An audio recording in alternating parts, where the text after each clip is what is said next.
Sleeper supply chain attack activates after 6 years. Russian-controlled open-source tool raises alarms over U.S. cybersecurity. A fake bank draft fools the bank. And signal archiving tool used by Trump admin is breached, raising alarms over messaging security. This is Cybersecurity Today. I'm your host, Jim Love. A coordinated supply chain attack has compromised between 500 and 1,000 e-commerce websites by exploiting vulnerabilities in 21 Magento extensions from vendors Tigran, Mitanchi, and Mage Solutions. Security firm Sansec discovered the attackers had injected backdoors into these extensions as early as 2019, with the malicious code remaining dormant until activated in April 2025. The backdoor allows remote code execution, enabling attackers to upload and execute arbitrary PHP code on affected servers. The compromised extensions include Tigran's Ajax suite, Ajax Cart, Multi-COD, Mitanchi's Cookie Notice, Currency Switcher, and Defer.js, and MGS's Lookbook, Store Locator, and GDPR modules. The backdoor operates through a malicious license check in files named license.php or licenseapi.php, which execute attacker-controlled code via functions like admin load license. Earlier versions required no authentication, while later versions used hard-coded keys for access. Sansec advises merchants using these extensions to audit their installations immediately. Affected files should be removed and servers should be scanned for additional malware. Restoring from clean backups is recommended to ensure system integrity. This incident is just another in a series that underscores the importance of supply chain security and the need for vigilant monitoring of third-party software components. In a similar story, a widely used open-source Go library, EasyJSON, used in healthcare, finance, and even defense, has come under scrutiny after cybersecurity firm Hunted Labs revealed its deep ties to a sanctioned Russian company, the VK Group. The tool, integral to numerous U.S. government and enterprise systems, is maintained by developers based in Moscow, raising concerns about potential exploitation by Russian state actors.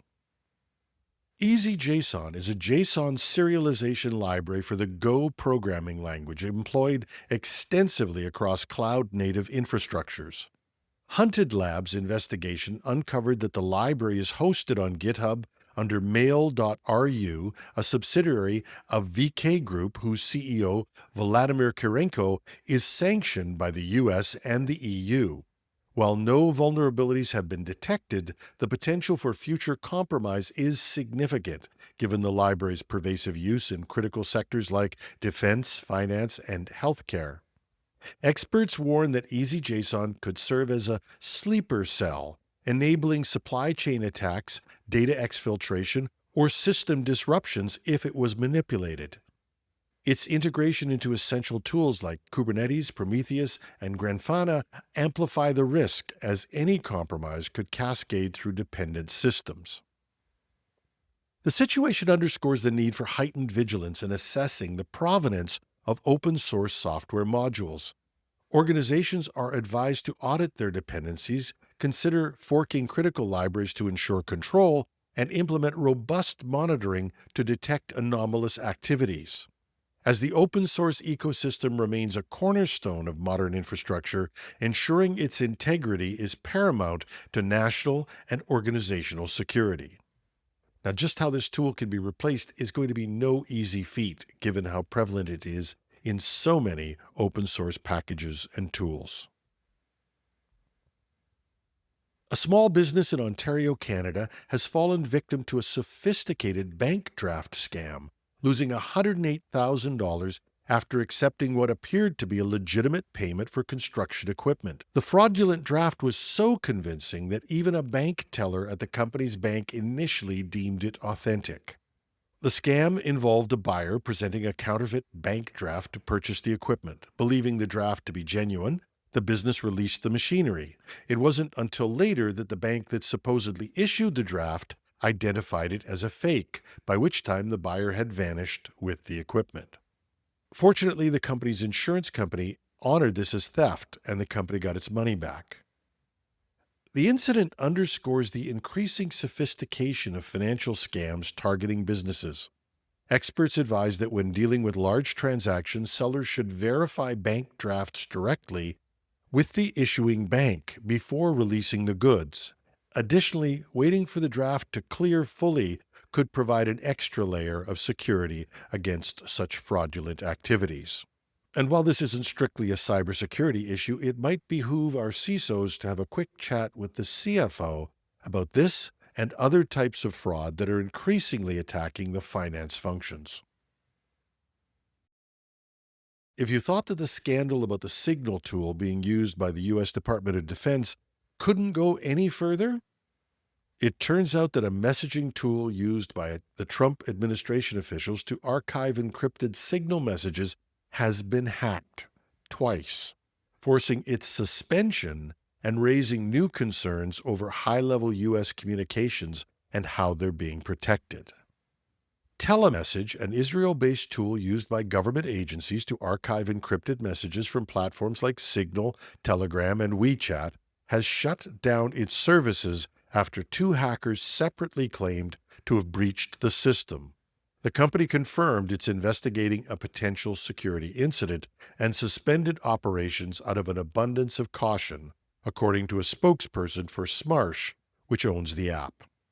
The breach came to light after Reuters published a photo of then National Security Advisor Mike Waltz using telemessage on a Signal-like interface.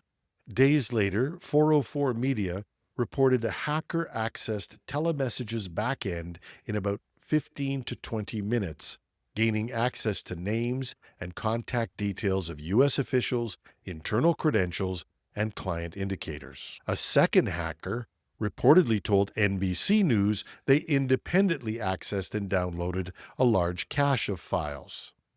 Screenshots from April, preserved by the Internet Archive, show that Telemessage's now defunct website previously advertised support for archiving messages from Signal, Telegram, and WeChat. Today, those pages redirect to a placeholder homepage, removing any mention of those services. But the problems with telemessage are not new. Security experts have long questioned telemessage's approach. The tool appeared to bypass Signal's end-to-end encryption, designed so messages are readable only to the sender and receiver, by storing copies of those messages for later retrieval.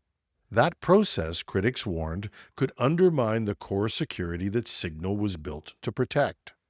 Now, it makes you wonder who, if anyone, is actually advising the most senior members of the Trump cabinet on security. Either that person or persons are incompetent, or they've been overruled. If they need someone good, I hear Chris Krebs is free and apparently not afraid to speak truth to power. And that's our show. Love to hear your comments. You can reach me at editorial@technewsday.ca or on LinkedIn. And if you're watching this on YouTube, just drop a comment under the video. I'm your host, Jim Love. Thanks for listening.